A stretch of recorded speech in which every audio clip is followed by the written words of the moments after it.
that very moment, I realized that we had nowhere to go. My husband and I and my son, we had to go into a shelter system, and were all in one room. We had to share the bathroom. It was deplorable conditions. We had never lived in anything like that before. And we stayed there for approximately a little bit over a month. And it was a challenging situation at that time because I was a college student. And I had a young son that I had to care for, and my husband had to work.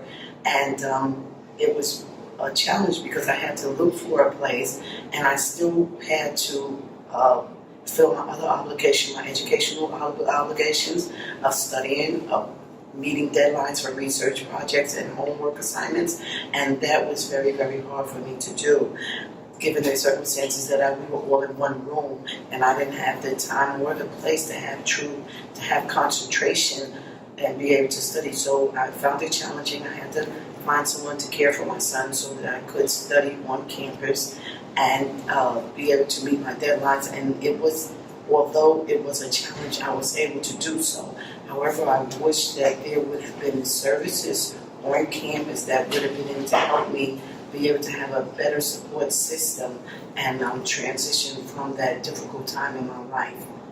When I turned 18, I was kicked out of my parents' house, and I put everything into my car and drove off. I had no plan or really anything I wanted to do, but I know I wanted to finish college and do that and just kind of be successful in my own right. At that point in time, I was going to community college in Los Angeles, and I was living in my car working as a waiter. I would crash at friends' couches when I could, and stay with my ex-girlfriend when I could as well.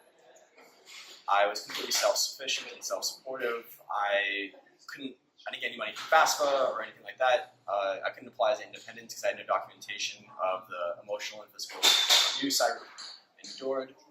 And because of that, I was completely on my own. I was doing homework while I was waiting tables on the same packets that I received to take orders on in between waiting tables. I had luckily I was able to have some space due to the library hours in order to study there, because the libraries at my community college were open until 12 or 1 in the morning, which was nice, so I could focus, and I did struggle with that a lot.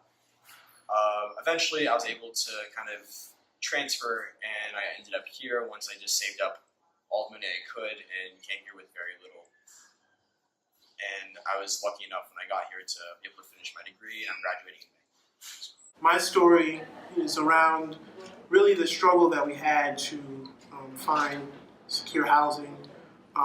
We were bused from the Rockaways to Queensborough Community College, where we stayed in their gymnasium for a few days. And then after that, we were moved here to Queens College, where we stayed in the Q Cafe here. And, hundreds of families from Rockaways, from all over Queens, all over Staten Island, were really hurting. And one of the struggles for me during the storm, even though I was trying my best to help out with the relief effort, was really just being a student.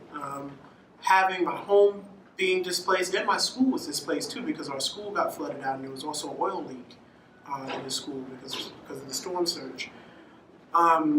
I just wasn't focused on being an 11th grader. At that point, I was just bouncing around, and being an 11th grader at the time just wasn't on my mind. I was in school maybe 2 or 3 days a week, but most of the other parts of the week I was focused on where we're going to stay and what was the next move, and filling out this FEMA paperwork and that FEMA paperwork, whatever the case was. And I was able to make it through 11th grade, but that year was a really trying year for all of us at the school. We were able to move back in our school building about January, February of 2013, but it just wasn't the same. There were so many students that were still displaced and still negatively affected. But thank God we had teachers who also were affected, sadly, as well, but they were really trying their best to get to work and really make the best of the situation. Student homelessness and student housing insecurity affects people who suffer through natural disasters, suffer through accidents and events and things like that.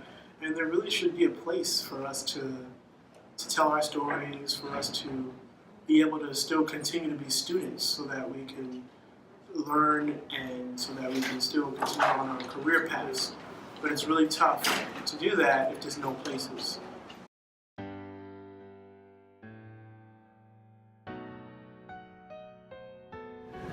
It could be me. Or me. Or me.